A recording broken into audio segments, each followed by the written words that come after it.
menurut pendapat saya.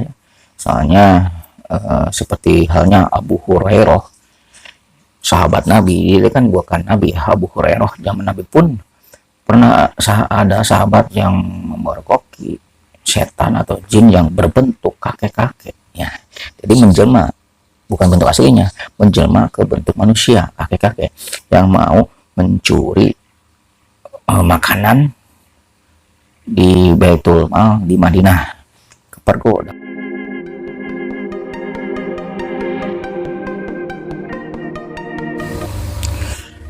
Oke, assalamualaikum warahmatullahi wabarakatuh.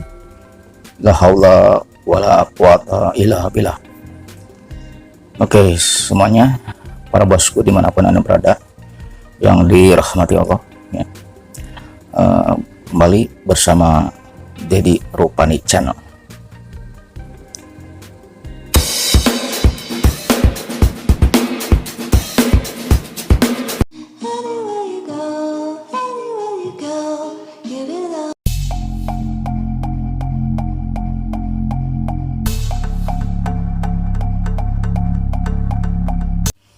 Oke guys, di kesempatan kali ini kita kembalilah ya dilanjut tentang fenomena jin itu bisa dilihat. Mungkin video yang kemarin-kemarin ada yang kurang paham atau entahlah apakah saya kurang sempurna, kurang lengkap dalam segi penyampaiannya, mohon maaf ya. Kita akan lanjut, yaitu tentang fenomena manusia bisa melihat jin ya. Jadi gini, kita ulangi ya, dari Imam Syafi'i ya. Imam Syafi'i yang diteruskan oleh Syekhul Islam Ibnu Taimiyah, bahwasanya barang siapa yang melihat jin dalam tanda kutip ya, dalam tanda kutip, dalam bentuk aslinya, bukan jelmaan yang lain ya, itu diberagukan persaksiannya atau syahadahnya. Jadi istilahnya intinya diragukan syahadatnya atau batal syahadatnya. Yang maksud di sini adalah orang awam yang bukan nabi dan bukan rasul, tapi mengaku melihat jin dalam tanda kutip bentuk aslinya ya. Itu pendapat Imam Syafi'i dan yang lainnya, soalnya merujuk dari Al-Quran ya. Dia ada rujukan dari nas dari Quran, yaitu surat Al-A'raf ayat 27 yang kita ambil ya, dikutip ya, yang intinya aja, sesungguhnya iblis atau jin bisa melihat kamu dari tempat yang kalian tidak bisa melihat mereka. Jadi sejatinya jin tidak bisa dilihat oleh manusia. Itu jadi sejatinya. Jadi menurut logika ya, kalau jin tersebut dalam bentuk aslinya di garis bawahi ya, atau dalam bentuk aslinya, kita orang awam kalau bukan nabi dan rasul itu tidak bisa, sangat mustahil ya, kecuali si jin tersebut menyerupakan manusia atau berbentuk bukan aslinya, seperti contohlah di Indonesia ya, seperti menjelma jadi bebek gombel atau kuntilanak atau pocong misalkan. Itu yang di Indonesia. Mungkin yang kalau di luar negeri lain lagi ya, di Cina lain lagi bentuknya gimana ya. Jadi bagaimana komunitasnya mungkin ya. Ya, jadi dan atas kemauan jin tersebut, atau mungkin orang tersebut kena sihir, atau orang tersebut ada perjanjian dengan bangsa jin, seperti itulah. Jadi adapun orang awam yang tadi, yang dulu, yang di video terdahulu disebutkan, bisa melihat dalam berbagai kondisi ya, atau atas kemauan jin tersebut, dan mungkin juga dalam dirinya ada sejenisnya yang menempel. Jadi begitu. Dalam hal ini tidak menafikan ya bahwa manusia awam, orang awam juga, apalagi seorang wali ya, bisa melihat, tapi dalam tanda kutip bukan bentuk aslinya gitu. Nah, itu ada pertanyaan yang isinya ada 3 pertanyaan sekaligus yang insya Allah sebatas pengetahuan saya akan saya jawab ya. Itu yang pertama, kalau seorang wali, katanya, terus bagaimana ada seorang wali yang menikah dengan jin dan ada yang punya murid, ini muridnya bangsa jin, gimana? Nah, yang kedua ya, ada katanya wali yang bisa berinteraksi dengan jin, dan otomatis itu bisa melihat kan ya. Itu mungkin, tapi ya kemungkinan, karena waliullah itu bukan nabi dan rasul.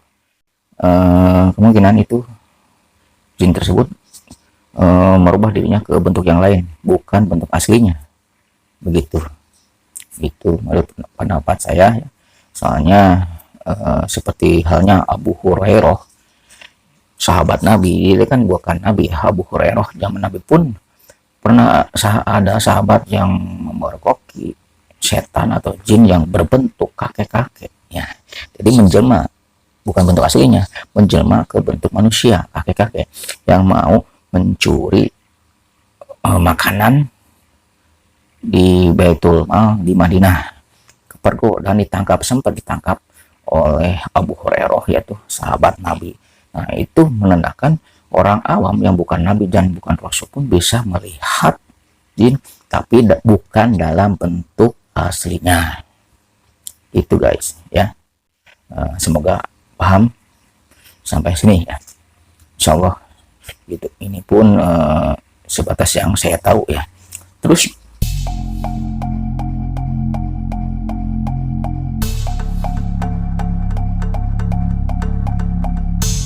masalah manusia, perkawinan antara manusia jin, ada beragam pendapat ya, ada beda pendapat dari para ulama ya. Ada yang membolehkan, ada yang makruh, dan ada yang tidak boleh, tidak membolehkan ada.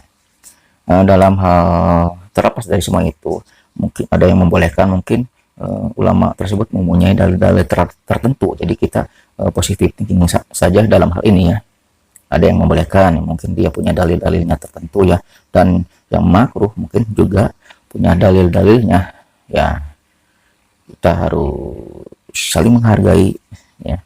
Yang sebagian besar itu tidak membolehkan. Nah, ini yang kita bahas, yaitu yang tidak membolehkan.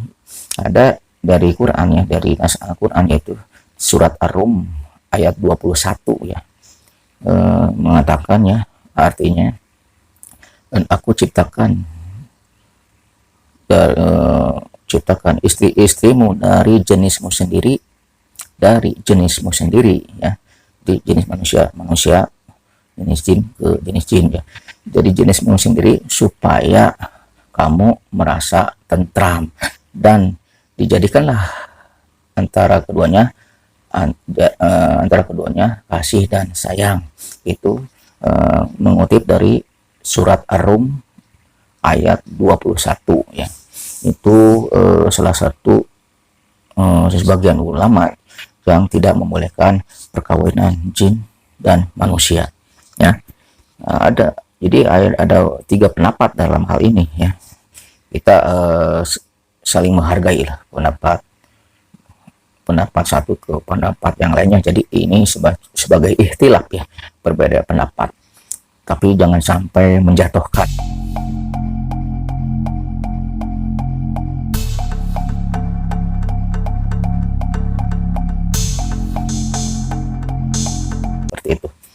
Terus ada, apakah itu ada jin yang belajar kepada manusia, belajar ngaji?